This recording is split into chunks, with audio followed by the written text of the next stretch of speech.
Bonjour à tous. Nous avons vu hier que Dieu pourvoit à la faiblesse de nos prières en demandant à l'Esprit d'être notre intermédiaire auprès de lui. Et dans la lettre aux Romains, Paul dit au chapitre 8 et au verset 26 que, comme nous ne savons pas ce qu'il convient de demander dans nos prières, l'Esprit lui-même va intercéder avec des soupirs inexprimables. Mais sa pensée ne s'arrête pas là, et nous allons lire aujourd'hui, si vous le voulez bien, le verset 27. Pour remettre tout cela dans notre esprit, je relirai à nouveau le verset 26, mais nous ne commenterons que le verset 27 aujourd'hui.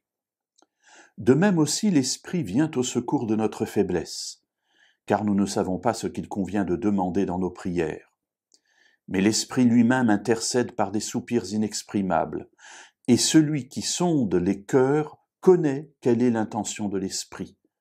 C'est selon Dieu qu'il intercède en faveur des saints. Alors il y a là quelque chose d'extraordinaire, c'est que comme nous ne savons pas ce qu'il convient de demander dans nos prières, Dieu demande à l'Esprit d'être notre intermédiaire. Cela, nous l'avons vu hier.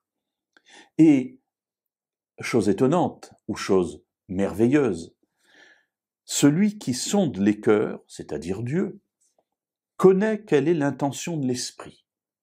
Il sait de quelle manière, avec quel état d'esprit, l'Esprit intercède pour nous.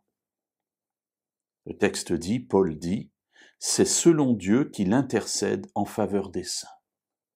Ce qui veut dire que Dieu demande à l'Esprit de venir être notre intermédiaire auprès de lui pour nos prières, et que dans cette intercession qu'il a en notre faveur, il intercède selon le cœur de Dieu. Ce qui veut dire que contrairement à nous, lorsque l'Esprit intercède, nous pouvons être toujours certains qu'il sera entendu de Dieu, puisqu'il intercède selon l'Esprit de Dieu. Alors il y a là un aller-retour. Dieu envoie l'Esprit, et il est heureux de le faire parce qu'il veut que notre prière puisse être entendue par lui, et l'Esprit qui vient au secours de notre faiblesse est notre intermédiaire selon le cœur de Dieu, c'est-à-dire que ce que nous voulons, ce que nous disons, ce que nous pensons, ce que nous exprimons dans nos prières, il va le transformer, il va le porter, il va, le magnifier selon l'Esprit de Dieu, c'est-à-dire de manière à ce qu'il soit reçu par Dieu.